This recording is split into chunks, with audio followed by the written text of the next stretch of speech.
Welcome Joseph White to this week's episode of Lost Origins. Joseph, thank you so much for taking the time to talk to us today.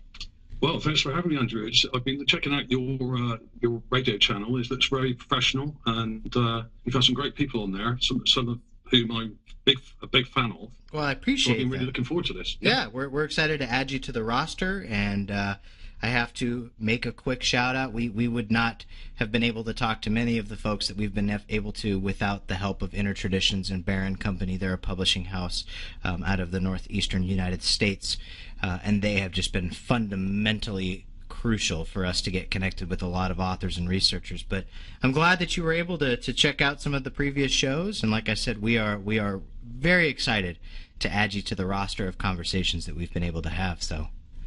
Yep, glad to be here. Good. Well, before we dig into your work, I always like to allow our first-time guests the opportunity to provide a bit of their background, right? That way, if we have a listener who's not very familiar with your work, they're able to kind of get to know you a little bit. So maybe share with us who you are, what your line of work is, and how you became involved in satellite imagery, and then more specifically, how you started relating that to Antarctica. Well, I started studying satellite images a very long time ago, actually. I initially, back in the early 90s, I think it was around 91, worked for a guy in the UK who's a very famous zoologist called Dr. Ian Redmond. If you guys want to look him up, he's the sort of guy with the red hair and a beard, and he's an expert on gorillas and large primates, specifically. And he now works for the United Nations as their ambassador for endangered species, such as gorillas and other creatures. And I worked for him for about a year as a researcher, and spent a lot of time working on maps of Africa, of the Virunga mountain chain, which is where the large gorillas, there's a very rare type of gorilla there, the mountain gorilla, which is very almost extinct. I think there's only about 50 to 100 left. Mm. And at the time, there was a civil war in the area, and a lot of them were getting killed and everything. So he spent a lot of time over there. But I was making maps for him of the area because up until that point, a lot of these countries were at war, and some of them still are. And a lot of those areas hadn't been mapped properly. So what he did, which I thought was very cool, was he got hold of a guy called Arthur C. Clarke, who I'm sure some of your readership would have heard of. Sure. He was the guy who invented satellites and everything else and wrote all the 2001 Space Odyssey and all that. So, but he got hold of him and asked Arthur C. Clarke if he could get NASA to send us some satellite images of Africa so that we could actually get some really accurate maps of this area so we could help locate and protect these endangered animals, you know. So that was when I first started, and that was a really good experience, actually. I was actually sent some images straight from NASA and had a big envelope turn up for the slides, and they were amazing quality, right. Absolutely incredible. And when I was at college, I actually took them to college and did a lecture on it and how I did it, and I got these images and then traced them into huge tracings, and then we digitized it down and made maps and stuff. So that was all very interesting. So that's how I started when I was still at college then, art college, and that's what kind of got me into it. And I've always been interested in sort of ancient alien theory. I was a huge fan of Eric von Daniken when I was growing up also, as many people have been. Chariots of the Gods, I think, was his famous book that I read when I was probably about 12 or 13. And that really got the ball rolling. And even though not all of it's completely correct, the sentiment behind it and the general theory, I think, was absolutely on the money. And I think with shows like Ancient Aliens Now and other programs like yours and in the UK as well, there's a few programs over here I've appeared on. These theories are actually now being proven, or at least partly proven, to be correct, or at least partly correct.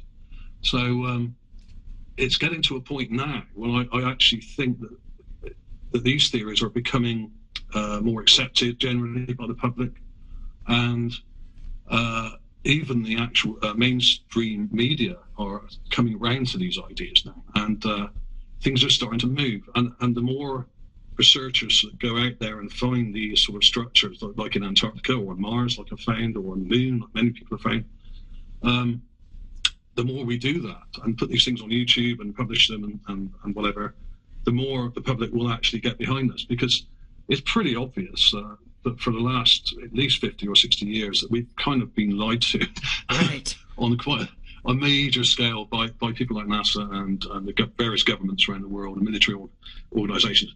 When you have military controlling this type of information, it's always going to be restricted because they don't have the jurisdiction to actually announce anything, because they're strictly military and they're not politicians.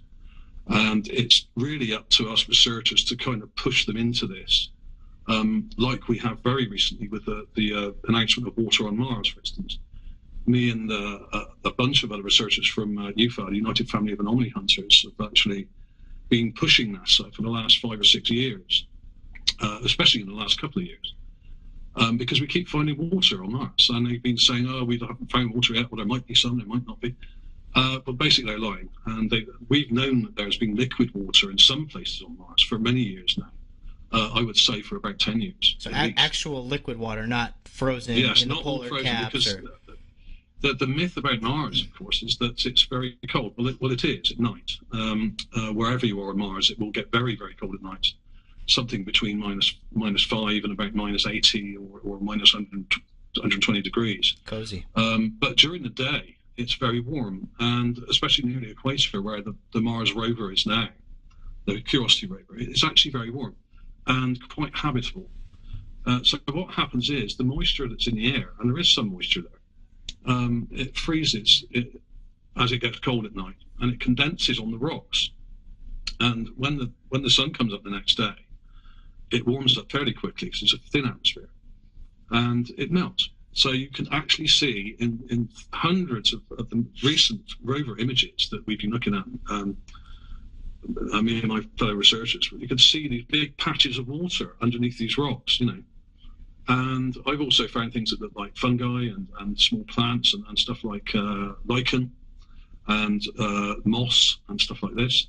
Wow. And what NASA have been doing for the last, at least the last few years, but probably for many years, is giving us very low quality images of the Mars surface from the surface. So we cannot see the growth on the rocks, such as lichen and moss and perhaps fungi. And there's also petrified wood, quite a lot of it in Gale Crater, which means that there were trees. So that's something I can guarantee you with a 100% guarantee that is the fact. As for intelligent life there may well have been, yes.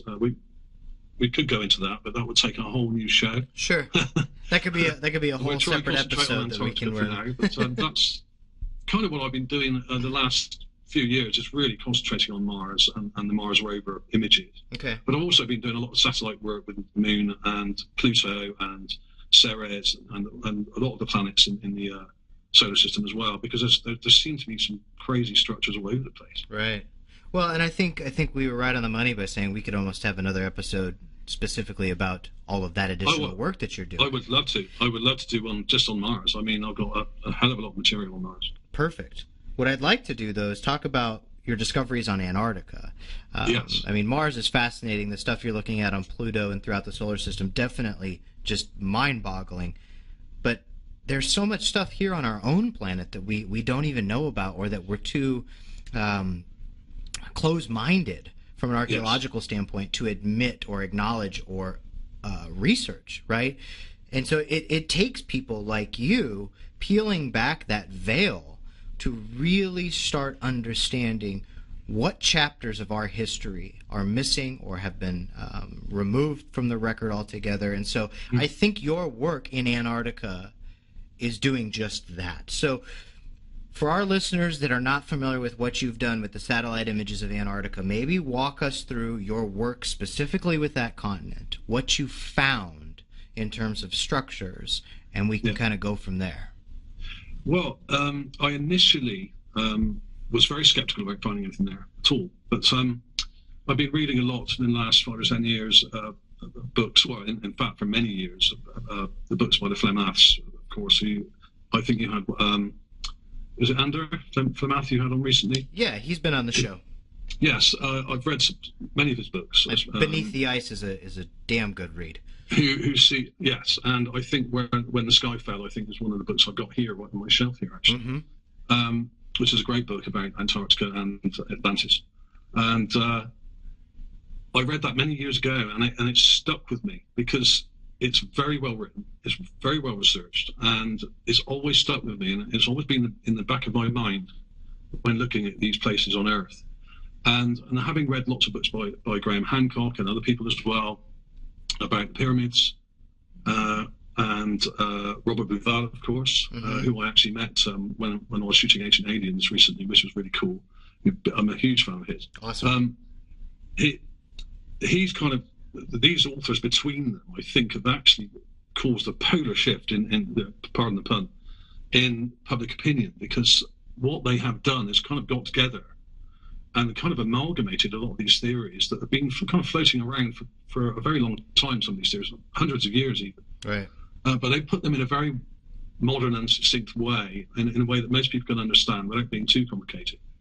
And from reading these books, I came to the conclusion there must be some pyramids in Antarctica, because for the pyramid network to work, and they are, or at least they were linked in some way, perhaps using radio waves or whatever, there must be more pyramids around the Earth, not just in Central America and South America and in Egypt, but possibly in Australia, possibly in North America, possibly even in Canada, possibly all around the Earth, for them to link up efficiently and do what they were supposed to do, whatever that was. Mm-hmm. Whether it was some kind of energy field or some kind of communication thing, I don't know, probably a bit of both. I realised there must be some sort of, on the sort of northern part of Antarctica, near towards sort of South Africa. And there may also be, according to that, to my theory, there should also be at least one very large pyramid in South Africa as well, which hasn't been found yet, but it doesn't mean it's not there. Right. So I kind of worked out, I triangulated it. I drew a sort of triangle from the Egyptian pyramids, and drew a line across to the Mexican pyramids, and then I drew a sort of line down to the South Pole. I thought, right, I'm going to concentrate on this particular area, which is kind of north of the South Pole, kind of on the bit we're most familiar with, which is the bit that sticks up when you look at the South Atlantic. And I was looking at the Reed Mountains, which is quite a large one. I think they're about 50 or 60 miles across. This is a range which is part of the Shackleton Range, which is very large, and is probably a couple of hundred miles from the north coast, as we know it now, 200 or 300 miles south of there. And it's very, very easy to find. So all you have to do is go on Google Earth, look at the Shackleton Range. It's a huge mountain range, and then go to the south of just to the south of that range, and there's a smaller range called the Reed Mountains. And right smack in the middle of those mountains was a big square 2 kilometer structure.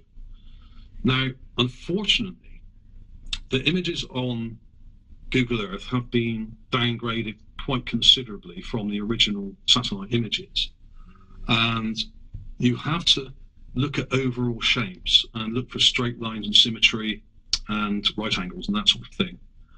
This is a tried and tested technique that people have been using for many years, searching for pyramids in the Far East and Middle East, of course. And the great thing about satellite images is that they see into the near infrared, which means you can see through the surface of the ice, meaning you can see structures under the ice. Now, how far under you can actually really see in the ice is debatable. Sure. But you can see enough. If the structures are near the surface, you can see enough to actually see the shapes. And if you get the images and enhance them and enhance the contrast and turn them to negative and play around with them a bit, you can actually push the shapes out. You can actually see them. Now, I was very lucky when I was contacted by the guys from Ancient Aliens. One of the researchers said, "We'd really like to do a show about Antarctica." And I said, "That's great, I'd love to do it." And they said, we looked you up and found this video you put out a few years ago about Antarctica and this huge kind of pyramid-like structure." And I said, "Well, it'd be great, but it would be even better if we had some better high-quality, really high-res NASA images of the area, the original images." And they managed to actually get hold of these for me. And I'd already been trying to do this myself for a number of years, couldn't get hold of them. But somehow they managed to get hold of them. And I had another look, and I was absolutely astounded at what I found, because it actually confirmed what I initially thought, that there was a massive structure here with multiple structures inside it and around it as well. Well, you're talking about 2 kilometers in each direction. A square structure. I'm just trying to paint a picture here. Square structure, yeah. 2 kilometers on each side. I mean, that's like 2.5 miles. That's huge. Right? It's very large. I don't actually think it's one single structure. What I think we're seeing here is a complex that is overall a perfect square. It's kind of cut into the side of a mountain. Now, the mountain is largely obscured with ice. Right. You can see the peak of the mountain, and the structure is kind of just to the left of it and kind of cut into the side of the mountain. And what we have is a very large walled, square kind of base by the looks of it. But inside this base, you have a perfect equilateral triangular structure, which itself is about 1 kilometre across, or just under 1 kilometre. It's very, very large indeed. Now, whether that's actually one side of a pyramid that we can see and the rest of it's obscured by the ice, it may well be, because it is largely covered in ice. And I've done my best to, in the recent video I did on it, I got these images that we use for Ancient Aliens, and I did a new video about it, and you can actually see a lot more detail. And I sort of go on about whether could it possibly be a Nazi built base, or could it be a very, very ancient structure, which I think it is, or something else. Could it be an alien structure, perhaps built by an alien culture many, many thousands of years ago, before Antarctica was frozen? Right. So we don't know who built it, but the structure is there, and I'm absolutely sure that if anyone was willing to go there with a drilling rig of some sort, and some what would be really good would be some ground penetrating radar images, GPR images, that would see right through the ice. Right, that'd be huge there. And you kind of led me to my next question here. And with a structure being this big, and I said 2.5 miles, that's incorrect. It's like 1.25 mile for 2 kilometers. Yeah, they're still very large. It's still huge, right? It's way bigger than any building we know of on Earth, I think. Right. I mean, the Pentagon was pretty huge. It's sort of about twice the size of the Pentagon, I think, which could actually be seen from space, the Pentagon. Right, and so this structure is dwarfing that in comparison. I mean, yeah. So there's a lot of characteristics about this structure that demonstrate evidence of this having been man-made. We do have to take a quick break, but when we come back, I do want to dig into some of these examples or some of these characteristics of this structure, this complex, whatever it is, having led you to believe that it's man-made. So more from Joseph White surrounding the pyramids of Antarctica right after the break.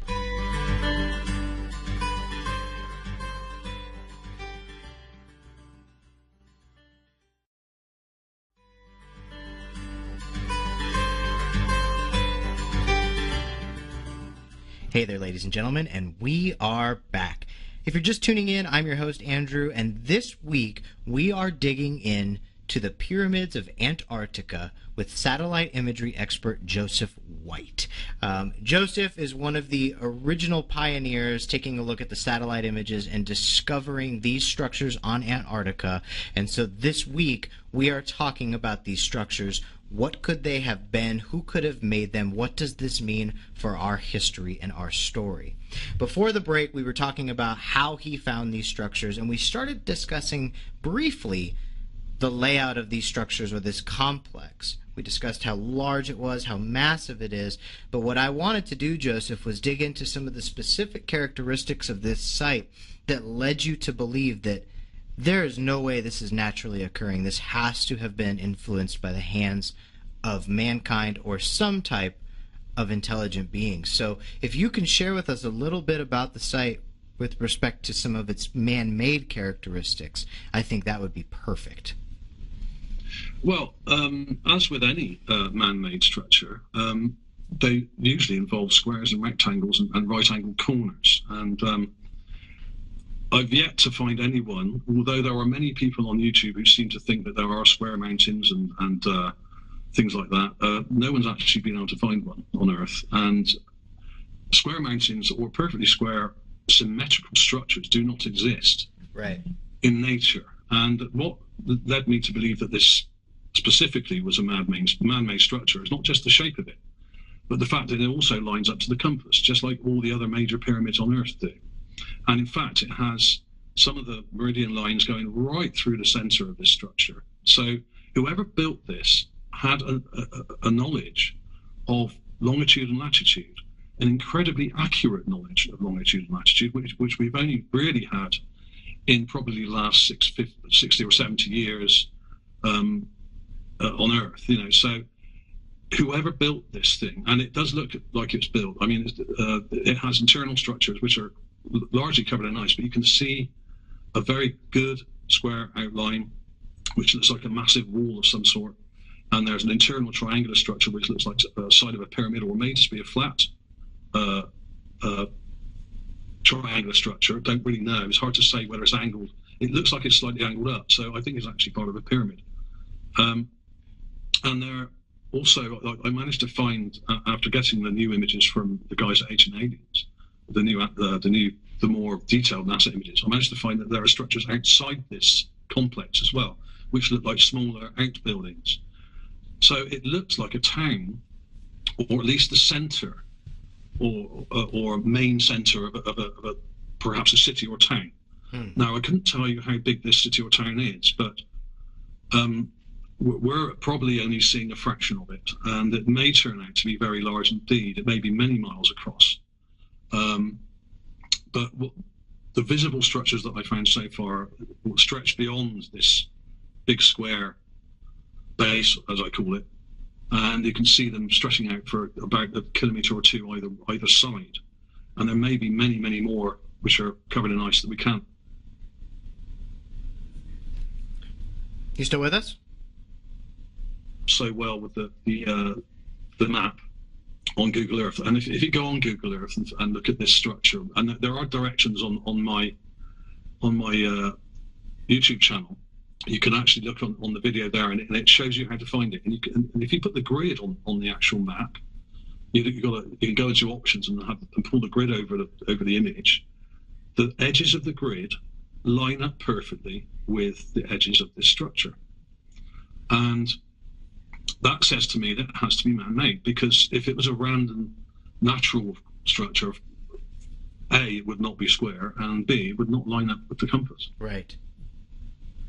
Well, and it's just mind-boggling, too, that there are so many different pieces of evidence pointing to man's intervention here, and when your average person thinks of Antarctica, they think there's no way in hell that somebody was ever down there, right? But you mentioned Rand Flemath earlier, and I love Rand's work because he really kind of carried the proverbial torch from Hapgood. I mean, oh yes, those theories that Hapgood put together, that it's between Hapgood, Rand Flemath, and your work. It's like we are completing this giant timeline of how Antarctica really plays into the missing chapters of human history. It's mind-boggling to me. It is, and the real question we have to ask here is not whether there are structures there, but who built them and how old they are.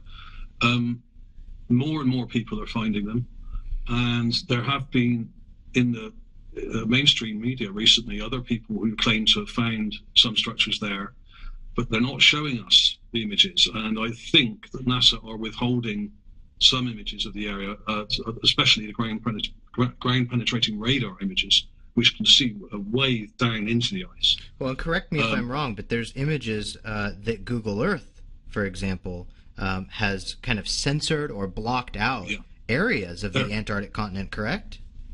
Yes, there are, and they do the same on Mars. They've done it in Nazca and Peru. There are large areas of data missing, and it always seems to be somewhere interesting. The Cydonia region on Mars, where just north of where the so-called face is, there's a huge area which is completely scrubbed of any detail. And there are in South America and in Central America, there are areas where they've just scrubbed it. The images have literally been censored, and then they've just been downgraded and shoved onto Google Earth or whatever. And you can see these huge blank spots. Now, the weird thing was, I also found another base in the original video that I made about this Antarctic structure, which I did a few years back. I went directly south because I thought if this is lined up, there may be something lined up with it. And often the case with pyramids is, or pyramid-type structures, you will find something that's lined up to it exactly, but many miles away. So I went exactly due south from this structure, a couple of 100 miles, and I found another base, but it's much smaller. And it's been scrubbed. The image has been smudged over, but you can see an intelligent structure there. Now, this may well be a military base. It may be something else. I don't know. But it's not as clear, and it's nowhere near as big, but it's not really supposed to be there. And if you carry on due south again from there and go through the South Pole and out the other side of Antarctica, there's a huge 20, I think that's about a 12-mile rectangle of removed data. And it's an enormous blank piece on the map. And it looks to me as if that somebody up there has removed the data from that particular image. And there are quite a lot of these spots in Antarctica where there's missing data. Now, some experts may say, oh, that's just because the satellite hasn't looked there yet. Well, I disagree, because the whole continent and the whole world has been mapped countless times by many satellites, and the only reason they would leave out something is because there's something there they didn't want us to see. Right. Well, and you mentioned a military base potentially. I mean, didn't the Nazis have a presence in Antarctica during World War II? Yes, and before that, yes, they I think originally went there in the 1920s and 30s, as they did all over. They went all over the world looking for various things in the Middle East and the Far East and in Central and South America. They were looking for technology, ancient technology, apparently. Mm-hmm. They were very keen on this. And some people do think, although there is a slight lack of evidence for this, that there are many rumours that they did actually find some old engravings or some old scrolls or something from somewhere around the world that actually had designs of flying machines like bananas, which are these craft that were mentioned in the ancient texts of India. Right. It is rumoured that they found some of these texts very interesting and based some of their very exotic aircraft designs on these particular craft that are written about in these ancient texts. Also, I think, like many people around the world, if you look at everybody from Japan to the Amerindians in North America, the American Indians, Native Americans, I should say, and if you look at all the cultures around the world, they all have a kind of a myth system or a belief that they had ancestors that lived on a mystical continent somewhere. And the ancient Greeks and even the Egyptians claim to either have come from another planet or from a place called Atlantis. Now, whether that Atlantis was on Earth or on another planet, possibly both. I actually think that when Plato mentioned Atlantis and its position on Earth, he was talking about Antarctica. But there have been many other many authors over the last 100 or 200 years, especially very recently, that have claimed that they found Antarctica in the south of Spain. Some claim to have found it in the Indian Ocean or in Central America or Cuba or somewhere like off the coast of Cuba. Now, these all may be parts of Atlantis. Now, what we need to get, Atlantis was one place. It was actually an empire. And I do believe that what we're seeing around the world, and some of these buried structures off the coast of Mexico, you see underwater, off the coast of Florida, you have these crazy structures all over the world, off the coast of Japan, off the coast of India, these huge structures underwater. Now, they must have been built by a very ancient culture a very long time ago, before the water levels rose dramatically in the Great Flood around 12,000 years ago.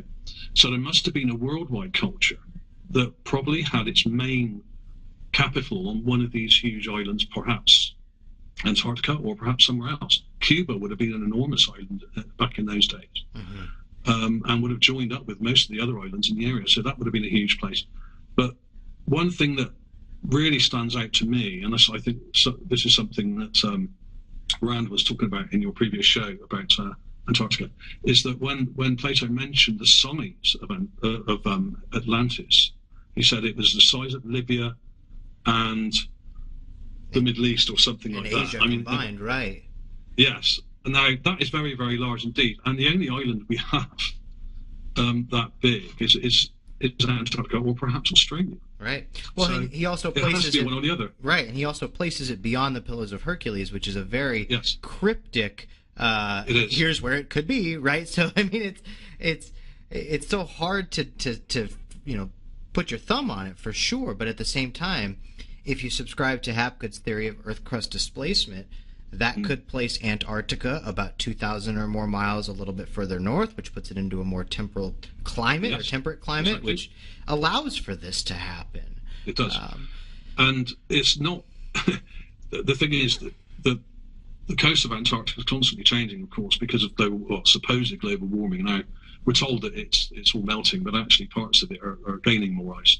I think that the northern part that we're familiar with of Antarctica is warming up, and there's lots of ice melting there. But when you go to the other side of Antarctica, the bit that we never really look at, it's actually growing ice there. So it really depends on what part of the continent you're looking at, because it is extremely large. And the fact that it has its own tectonic plate, unlike anywhere else on Earth, it's completely surrounded by a tectonic ridge. In other words, it could have moved very, very rapidly, or at least over a relatively short time of a few thousand years, 2,000 or 3,000 years. And this is something I've always been a supporter of. It may well have been much further north or much further towards Australia, for instance, in the Indian Ocean. And there could have been there was a huge cataclysm and flood that could have pushed it.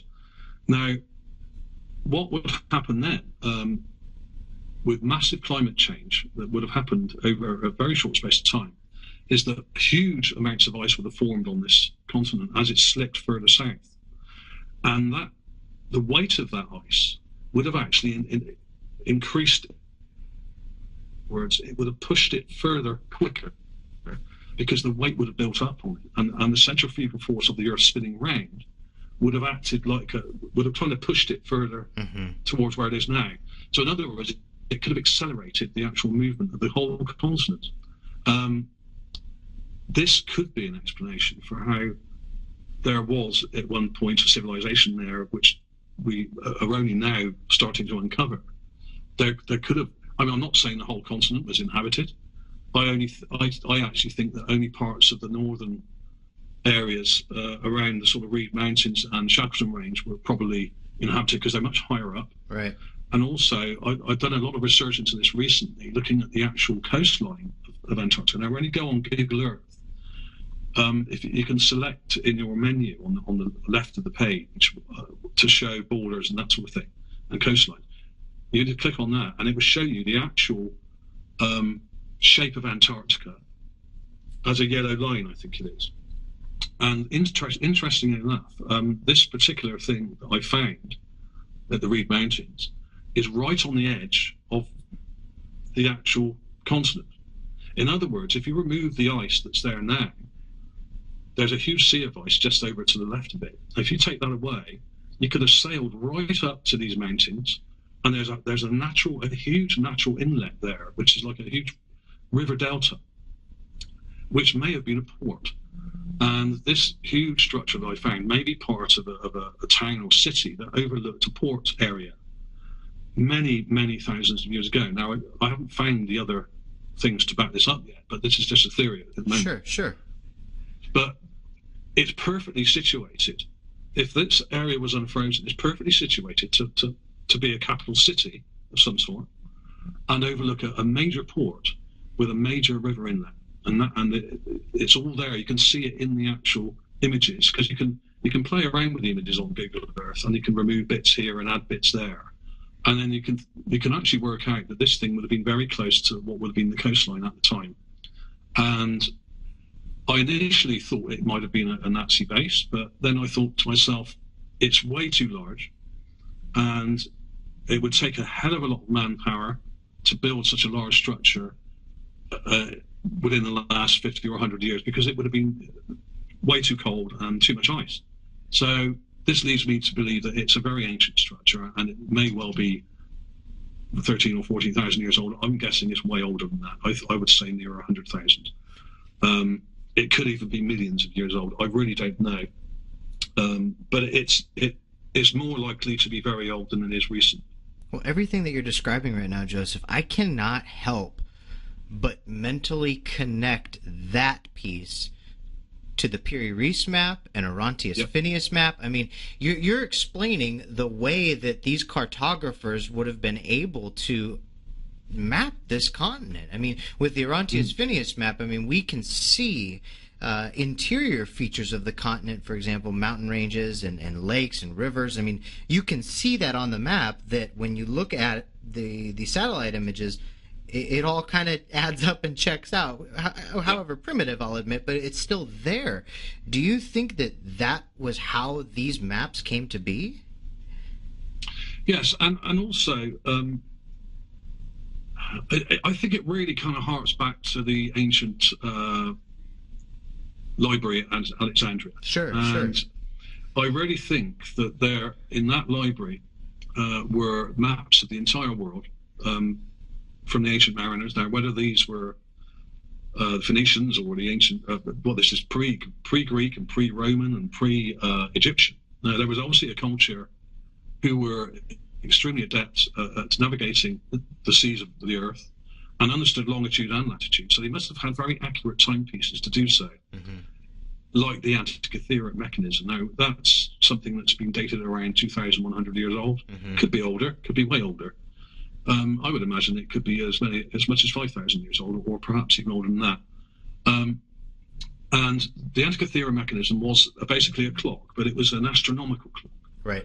And one way to measure time, now the way you measure distance when you're traveling at sea, you have to have an accurate timepiece to measure you've got to work out how fast you're going and work out exactly what time of day it is, and then you can work out how far you travel each day, and then you can work out how far. And this is a fairly recent thing, apparently, that we've been able to do for only about the last 500 years, 400 or 500 years. So the people that built these things may well have had the ability to navigate the entire planet very accurately using these incredibly complex timepieces that were made of brass. And by observing the planets and stars and positioning of the sun and the moon and everything else, they were able to accurately work out exactly how far everything away was and how long it took to get there and everything else. So I actually think that the maps that were largely destroyed in the Alexandrian fire, that destroyed the library there a couple of thousand years ago, I think it was. I think that some of those maps may well have been copied by pirates and navigators, and people like Columbus, the guy who supposedly discovered America, were well aware of this, and in fact knew well already that America was there before they even claimed to have discovered it. Right. I mean, that he was the last guy to discover America, if anything.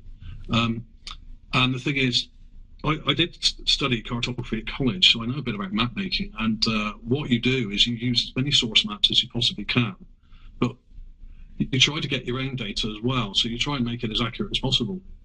And you think, right, which is the most accurate? So that's a reliable source. That's a reliable source. And this was very common even 500, 600 years ago. They were copying maps which could have been very ancient. They could have been made thousands of years before on parchment or something, and gathered various parts of these information and put them together. And in fact, Columbus was a map maker himself. He was a cartographer and studied in Genoa, which is where he came from. And there was a guy called Giovanni Cabotta as well, who's very famous in this part of the world, who sailed from Bristol, which is where I'm from now. Okay. He sailed from Bristol and found Newfoundland. And in fact, he did that before. Sorry, it's in the ring me there. He did that actually before that Columbus discovered America. So it's a well-known fact that cartographers over many millennium, I can't even speak now, millennia, sorry, have been copying older maps. And the Piri-Reis map is one of these maps. And it looks very much like it's copied from an ancient map that shows Antarctica as an unfrozen continent. which it has not been for many, many thousands of years, possibly millions of years. Mm-hmm. How is that possible? That's the big question. Well, and he cites it. He cites older source maps in his own handwriting on the map itself. I mean, he is explaining that it's not his original work, that he was able to procure this data from much older maps. So I think you're right on the money. I mean, I think everything that you're outlining, like I said earlier, you are building on what Rand Flemath and Charles Hapgood have been working on so diligently over the years, and we need more people like you in the field, Joseph. I mean, people that are willing to ask the hard questions, and they're willing to do so from an unbiased standpoint, and they're not worried about the dogmatic views of uniformitarian archaeology and you know what I mean? Like, it's people who are purely after answers and truth. That's what we need more of. And so, I mean, I tip the proverbial hat to you, my friend. I mean, what you're doing is huge for our species and for our history. What's next for you? I mean, go ahead. It's also enormous fun as well. Oh, absolutely. It's a giant puzzle that you're getting to put together. It's the way I equate it is it's like putting together a puzzle that you had for Christmas, but it's like a million-piece puzzle, and you haven't got a picture to look at to get the pieces in the right place. So you have to kind of build it from slightly from your imagination, but build on the work that other notable writers and researchers have done as well. Mm-hmm. And I recommend anybody to get into this. I mean, anyone can look on Google Earth, and there are many researchers now finding new pyramids in places that we never thought of before. There are something like 20 or 30 have been discovered in Egypt or in the surrounding deserts just in the last couple of years. Mm-hmm. And some of these are very large, and I'm sure there will be many, many more. You don't really need a great deal of technology to do it. You just need Google Earth, and you need some basic software to look at images, and you can download satellite images for free from NASA or wherever else, European Space Agency or whatever. And in fact, if you go on my YouTube channel, you can get the links for all these things. And I've also built an app as well called the Artelian TV app, and that has all the links, all the satellite image links, and all the website links, and everything you need to become a researcher and look at all these images. And this basically what I did. I got all the links and image links and website links that I've gathered over the last 5 or 10 years, and I put them all into one app, including I got all the NASA apps, all the NASA space apps, and took the code from them and put them all into my app. So wow. Basically, instead of having all these NASA apps, you can just use mine, and it will do all that in one app, pretty much. And it links to something like, about 50 million images from space. Wow. About 20 million of those are just of Mars, mostly quite recently. But of every image that's ever been taken in space, and on Earth, can be linked to via my app, and it's completely free. Anyone can download it, and it's something I thought I'd give out to people who are interested. That's incredible. Well, I mean, what else is in the works for you right now? Are you working on a book? Do you have any other speaking engagements that you have coming up, or? I've got maybe 1 or 2 interviews coming up in the next month or so with various channels and people on YouTube and stuff like that. I've been taking a little bit of a break from it, to be honest. I've had quite bad hay fever. Sure. It's the height of the hay fever season here. I'm actually wiping my eyes at the moment. But I've been sort of taking a bit of a break. It's quite hard work working with Ancient Aliens. I did a lot of work for them, a lot of research work as well as being on the show. It was great stuff. I mean, I've thoroughly enjoyed it. But I've been sort of very, very busy over the last few years, and I've sort of built my channel up from nowhere, really. I've got about 15,500 subscribers now on YouTube. Oh, wow. And which is pretty cool, but it seems that only a few thousand of them actually watch the videos. Which is weird, but and I'm trying to concentrate actually on getting some of these things in the mainstream media, like on the TV, perhaps. I mean, the TV news people have flat out refused to show any of my stuff so far, but the press in the UK and in the US and in Europe have published quite a few of my finds so far. some of them were just optical illusions, and they sort of jumped on. There was the giant mouse on Mars. That was just an optical illusion, which I said it was from the very start, of course. Sure. But they jumped on that, like the childish media do. They jumped on it and said, "Oh, there's a giant mouse on Mars," and it was all over the TV in America and the UK and everything, which probably didn't do me any favours actually, because it was obviously not a mouse. It's just some rocks that look like a mouse. Right. And but they kind of went along with that. But I think there's a sort of plan here. I think that the media have been briefed on this stuff, and I actually think they're slowly but surely letting these things through. And occasionally they put a funny story through like that, but they have published some of my more serious stuff as well. Some of the structures I found and this sort of thing, pyramids and stuff like that. So some of the media are actually are catching up with us now, and luckily we have shows like yours and others around the world that are helping get this stuff out there. Well, and that's why we started this program and the website altogether, is to allow researchers a platform to better educate the general public about their research, their theories, and just what's going on that the general public need to be aware of, right? So, yeah, it's been an incredible experience watching this grow as well, and I really would like to have an aside with you and talk about bringing you back to talk about your work on Mars and Pluto and all the other satellite images that you've been able to dig through. It's fascinating stuff. Yes, I'd love to come back and talk about Mars and the other planets, like the Moon and everything else, because it seems that there was an ancient alien culture which may have been living on Earth, perhaps in Antarctica. They may well have been the intelligent beings that made these structures way before we were able to.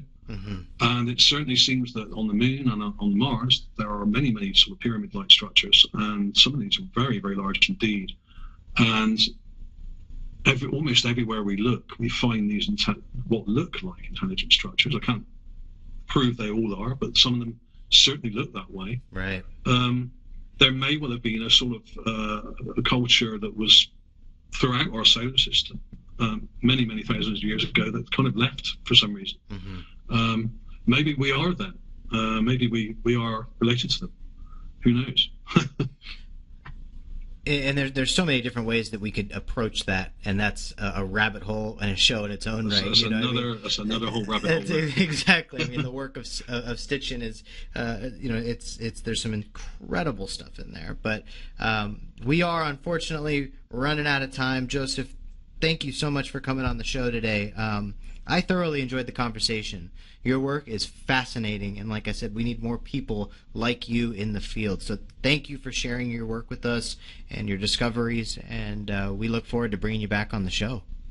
I look forward to coming back. It's been great. Thank you very much. Our pleasure. Ladies and gentlemen, that concludes this week's episode of